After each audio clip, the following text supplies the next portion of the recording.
All right, good afternoon, everyone. I will skip my intro because Nir did such a fantastic job. And I will start by talking about the consumer journey. Can everybody hear me? If in the back, if you don't mind, raise your hand if you can hear me. All right, awesome, thank you. All right, so the consumer journey, we all know it. It's this beautiful yellow brick road where everybody has, their needs met immediately and everything goes fine. Yes, that's my first joke. I have a great sense of humor, as you can tell. It looks more like this, right? Like it's a lot of anxiety, it's a lot of decision making that's hard to do. In fact, typically when you talk about the consumer journey, there are kind of two critical steps.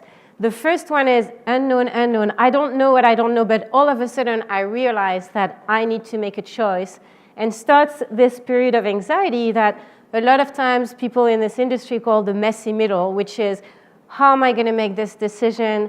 Which tool am I going to use to make that decision? What criteria am I going to use to make that decision? And then finally, that messy middle ends with the decision and a choice that we all have to live with, and hopefully we're happy ever after. Well, as product designers, we've invented the notion of product market fit to describe that job of ours to make things easy along the consumer journey. We decide that we call that product market fit as long as we have enough people who are happy with the solution that we offer, then we are solving a customer problem, we are helping our users, our customers along their journey, and therefore we have achieved what we call product market fit. Now, the truth is that as soon as we reach this so-called product market fit, it escapes us. Why? Because as we start reaching an audience with a product that meets their needs, we want to reach a bigger audience. So we have a bigger audience that has a different set of needs. And then we need to evolve our product because the original product no longer meets the needs of this bigger audience. So the reality is that there's more like 50 shades of product market fit. Yes, 50 shades of product market fit. And so as this journey of the product designers to product market fit unfolds, what are sort of the North Star, what are the guiding principles that we can use to build products that are effective and are actually going to meet our needs on mobile? And to be honest, there is no such thing as a non-mobile product today. So how do we build any product, mobile or not? And what are the North Star guiding principles we can use? That's what I call the mobile formula. The biggest thing I learned from building products for a dozen years that are now used every day by billions of people is that we see our mobile products as an extension of ourselves. So when we think what are the rules behind the best mobile product, we have to think about how do we want to be when we are our best selves. And then I use the mind, body, spirit framework to describe that. So I'll start with the body rule, which is that we all want to look good and we expect that our mobile products are going to also be beautiful. But what does that mean? Then I'll talk about the spirit rule, which is we all want to have meaningful lives, so we expect also that our mobile products will be personalized. And what does that mean? And then the mind rule, which we heard a lot about in the previous talk with the brain, which is that we all want to learn, we all want to grow, but what does that mean when it comes to our mobile products, especially when behaviors on mobile change so rapidly? So that's the purpose of my talk today. I will start with the body rule. So the body rule goes like this, right? Let's say we're having dinner at a restaurant and somebody really good looking walks into the restaurant. So what happens? Please, somebody. Yeah, everybody looks at them. Everybody looks at them, and it doesn't really matter whether they're tall, short, young, old, male, women, black, white, doesn't matter. Everybody looks at them, right? They get our attention. There's this wow factor that completely captures our attention. Now, if I asked you to describe what makes that person beautiful, it might be difficult. We don't have a lot of time today to go into kind of a question and answer, but it's not the symmetry of features. Lots of beautiful people don't have symmetrical features. It's not their confidence. Lots of, shy people have been deemed beautiful in history. It's not the color of their skin. It's not the way they dress. It's not how fat or not they are. In history, in everyday life today, there are so many different shades of beauty that it's actually really hard to define beauty. In fact, there's a rational camp of people defining beauty with formulas. The mathematicians of ancient Greek, the mathematician Birkhoff from the 20th century. And then there's all sorts of artists defining beauty as this wow factor that I was just referring to. Well, what does that mean for mobile products and products in general is that there is a rational and there's an emotional definition of beauty just alike. So as mobile designers, we use two types of design elements to create that experience of rational and emotional beauty. The rational beauty is all about efficiency, and especially if you think about our mobile products as this extension of ourselves, right? Whether it's a smartphone in your hand, a smartwatch on your wrist, smart glasses, earpieces, pieces of clothing, there's an element of efficiency in mobile products that create a design very simple and easy to use. Why? Because on mobile, because we use our mobile products in our environment anywhere, it's very easy to lose focus, right? All I have to do is lift my head and look at the exit sign over there or watch the clock, but then I'm hearing a little noise here and I'm distracted. So as soon as I lose focus, I don't have a beautiful product anymore because it just didn't capture my attention enough. So in my book, I describe, and I won't go into too much detail here, but I describe 5 focusing design elements. The first one, onboarding, is capturing your attention as you first start using the product. And here the secret is to offer value before you ask for value. So for example, provide context, provide information to your users before you ask them to sign up. The second one is single task. The reason that your users are excited about your product is to go through their customer journey, to complete a single task. Make it as easy as possible for them to complete that task. The third one is navigation, because most likely, unless you're a very new company, you will have multiple use cases that you will need to address, multiple consumer journeys. And so you will need to navigate from one use case to the other. Make it very easy to go from one use case to the other. The fourth one is performance, right? The worst thing you can have for a product is to have it crash, to have it fail your users in unexpected ways.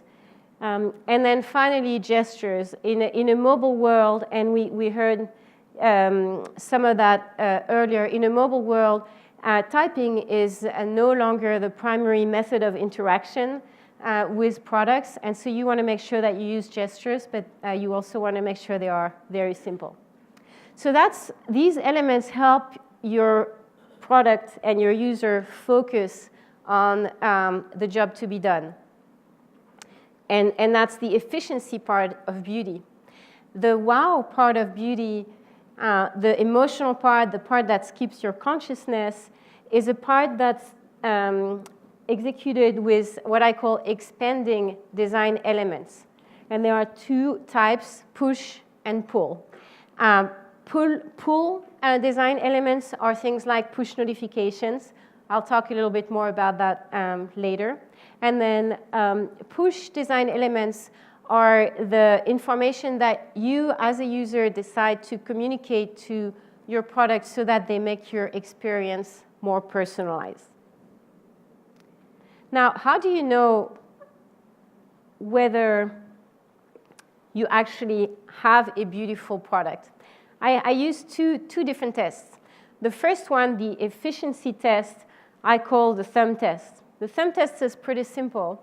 If you are able, with an average thumb or an average finger, to complete a task using your product, and it can be on any sort of interface, then you pass the thumb test.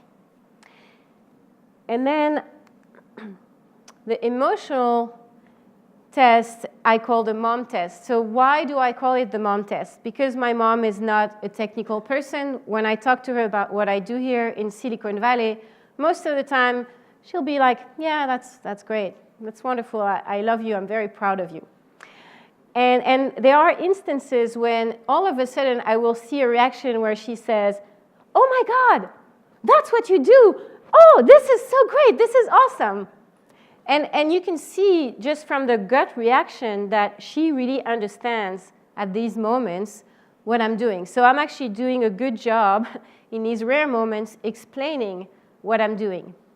If you're able to grab someone, not necessarily my mom every time, but a user who doesn't know your product and explain to them what your product does in terms simple enough that you see that gut reaction, then you have a product that's beautiful in that emotional characteristic. So that's the first rule of successful mobile product, beauty being emotional and rational. Now, let's talk about the next one, the spirit rule. The spirit rule is all about the meaning we give in our lives and the meaning and personalization we have from our mobile products. So the analogy here is you meet somebody new. You meet your significant other and you fall in love, right? What happens is you want to spend all your time with that person. They understand you. They guess your needs before you even express them. And we have a very similar relationship initially with our mobile products. And then at some point, we bring that person to meet with our environment, to meet our friends, to meet our colleagues, to meet our families. And good things happen, and then sometimes not so good things happen. And so we start having a bit of a love-hate relationship with these people. And we have the same relationship with our mobile products. Initially, they personalize everything about the experience we have with them. We become very engrossed with them, obsessed with them even to some extent. And then when we are interacting in groups and in social environments, we don't necessarily know how to behave with these mobile products. So where does personalization come from?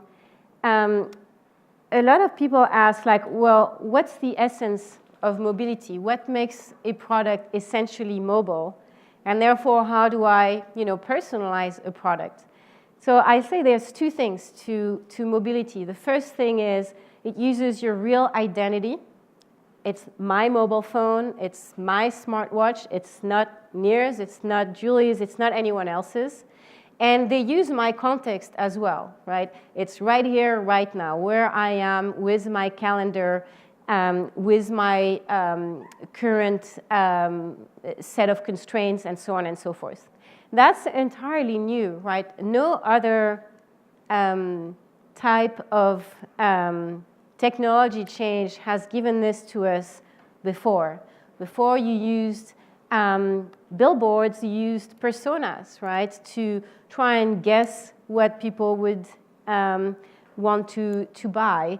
The Google era used avatars, so again, fake identities. And then everybody was sort of attached to a certain environment. The billboard was attached to the highway.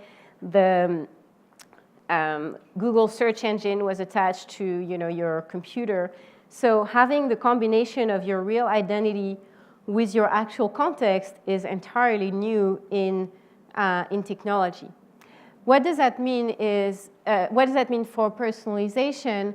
Well, when you think about building a product that's personalized and therefore is going to be successful and form that bond that we were talking about, you want to ask yourself, what can I do with someone's real identity that I couldn't do before? And what can I do with someone's context that I couldn't do before? And there's a million variations of that, right? There's the big question like, oh, if I knew who was trying to buy my shoes, I could personalize them.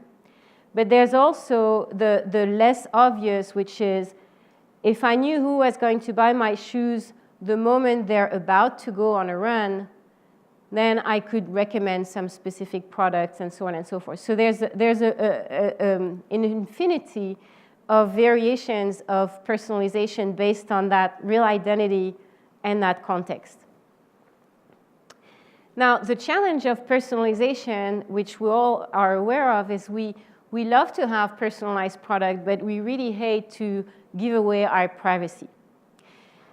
Now, that's a big word, privacy, and it relates a lot to the norms and the social norms that we haven't yet well defined with our mobile products. So I think there are 3 categories you want to consider when you think about privacy and social norms around mobile products. The first one is, what if an individual uses your identity and your context?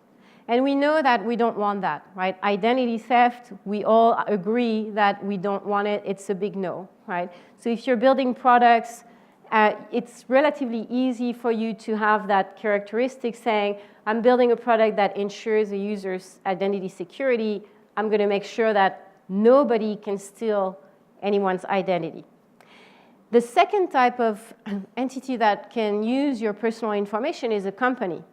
And whether we like hearing that or not, in most situations, we're OK with a company using our information. And the reason I say that is because we don't want to pay for the service that's associated with a mobile experience. We'd rather sell our personal information in exchange for a free service. So generally speaking, a company using our information to target better advertising or to sponsor various services is something that we are OK with.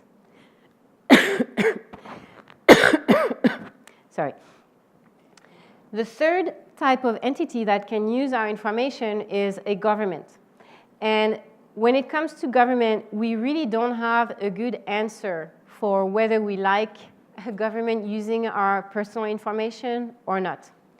On the one hand, it makes us cringe because history has shown us that governments who use our personal information have used it for nefarious purposes, like surveillance states and stuff like that.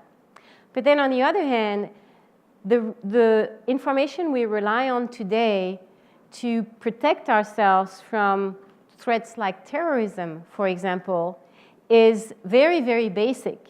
We basically use race, identity, age, gender, like these very, very rough approximations to detect possible terrorist threats.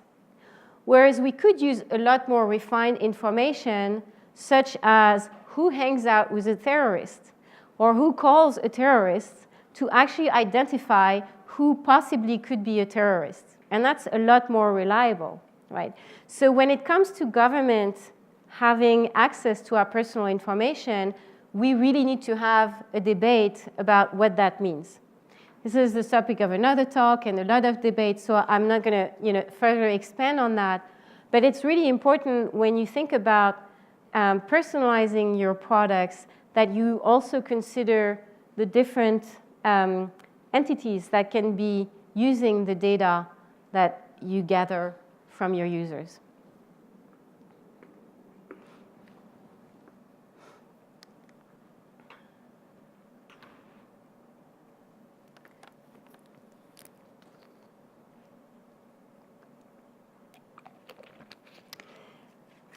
Okay, so the third rule behind successful mobile products is the mind rule. The mind rule goes that we all want to learn, we all want to grow. And one of the great things about mobile is that all of a sudden, everything has become measurable. We can track identity, we can track context by the minute, by the second.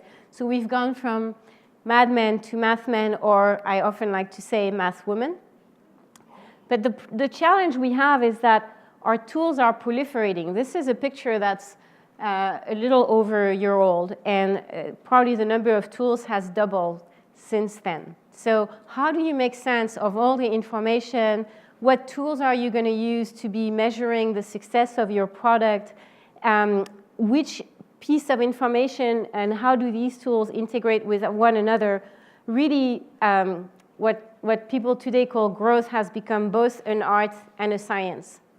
I'll go over the science really quickly because most of you as product designers are familiar with that, the methods of growth hacking, the method of lean agile, and so on and so forth. So in essence, what they say is set a goal for yourself, right? Define success, and then put everything that leads towards that goal into a funnel, and then optimize the conversion of that funnel. That's growth hacking, that's all these methodologies. Now, what if I told you that actually there is no such thing as a funnel? There is no funnel.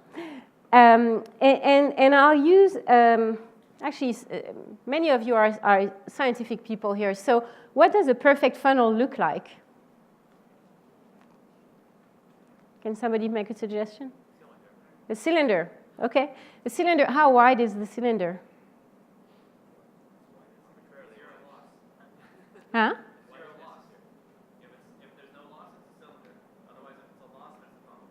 Okay, it's a cylinder, and how wide is the cylinder? Infinite, right? It's a cylinder of infinite width. And how deep is the cylinder? Very short. It's flat, right? So the perfect funnel is, in fact, an infinite flat surface. And the question you want to ask yourself when you think about making your product successful is, how do I turn my funnel into an infinite flat surface? How do I make sure that everybody is going to love my product and that they're going to adopt it instantly? So I'll give you a couple of examples of applying that out of the box or out of the funnel thinking. The first one I call a shortcut, right? So a shortcut is making your funnel as flat as possible. The best example, the easiest example is, on Amazon. As soon as you buy a book, you can, you get recommendations for a few additional books. So instead of buying one book, most people end up buying 3 or 4 books. If you're like me, you buy 6 or 7 books because you're just a bookworm. Now, when I was at Trulia, we applied that to helping people find a place to rent. Most people hate looking for a place to rent. It's painful. When you apply, nobody really answers. You never know if the listing is really available for rent or if it's been rented already. It's a very painful process. Plus, paying rent is just such a waste of money. So people have a very rational set of criteria. They want a 2-bedroom. It has to be in the Mission District, and they want a parking. Very rational, very defined set of criteria, and they want the process of finding a home to be as painless as possible. So we applied that tool, that shortcut. The minute somebody applied to a listing that met these criteria, we suggested 3 or 4 that met the same criteria. We said, are you interested in these listings? And everybody said yes, right? So all of a sudden, the conversion increases significantly, right? If instead of applying to 1 listing, you apply to 3 or 4, all of a sudden, sorry, all of a sudden, your growth, your product growth is significant. We even went one step further. We actually stopped asking them, do you want to apply to these 3 or 4 additional products? We did listings. We applied on their behalf. We were a little worried because it's doing a lot for a user. We were, concerned that it would, infringe on a lot of their decision making. We made it easy for them to opt out. But the truth is, the Net Promoter Score, the customer satisfaction score of our product increased because we made it much easier for these users to find a place to rent. So not only did we triple our conversion rates, but we also increased customer satisfaction by using one of these shortcuts. I would encourage you to apply that and think about it and how it can apply to your product. Another example, and we're at a NEARS conference, so I'll call that a hook, is, again, in the real estate area, in the real estate space, if you think of buying a house, that's something that you do on average every 5 years. So if you're Zillow or if you're Trulia and you get a customer and they find a home through your service, then you say goodbye, see you in 5 years. And that's a very poor velocity and a really bad business to be in. But if I could have a show of hand, who would like to know how much the house they live in is worth? Okay, about half the room. And now who would like to know how much the house their bosses is worth? Yeah, a little more. And not just like today, but also probably last week and next week, because if it increases, sometimes it makes you happy, but most of the time it makes you really upset. So anyways, by using this Zestimate, right, this hook that all of a sudden makes everyone interested in understanding the trends in real estate, even though only once every 5 years will you buy a house, you have created a product that has broad adoption. So if you can think of applying that to your own product, then all of a sudden you have a product that can learn, that can grow at very, very high velocity. So I'll wrap up by talking about sort of the other side of that mobile transformation. Most of the time, my talks finish here and I say, this is how you create successful mobile products. And then all the questions I get afterwards are about, but how do I actually make that happen internally? Because if you think about what the culture change mobile represents, it's actually a very significant one, and you really need to adjust the culture of your organization to support that mobile transformation. So I'll take a couple of examples here. Looking at the cost of a mistake. If you work at a company like Facebook, the cost of a mistake is very small. If before mobile in particular, if you make a mistake, your website goes down, it's a free website, so it doesn't really matter. And it's a website, so it can be fixed usually within a matter of hours. So the type of people that you have at a company like Facebook loves to take risk because it doesn't cost them much to take risk. And at the time, the company core value is move fast and break things. Mercedes-Benz, and I didn't put Ford here because it was too political, is kind of at the other end of the spectrum, right? You make a product mistake, it's billions of dollars in product recall and stuff like that. Now, after mobile, all of a sudden, the cost of a mistake at Facebook increases dramatically, right? Because if you make a mistake on mobile, it sticks with you. You get bad reviews. You have accountability on Facebook. Remember, it's your real identity. It's your context. Things stick with you.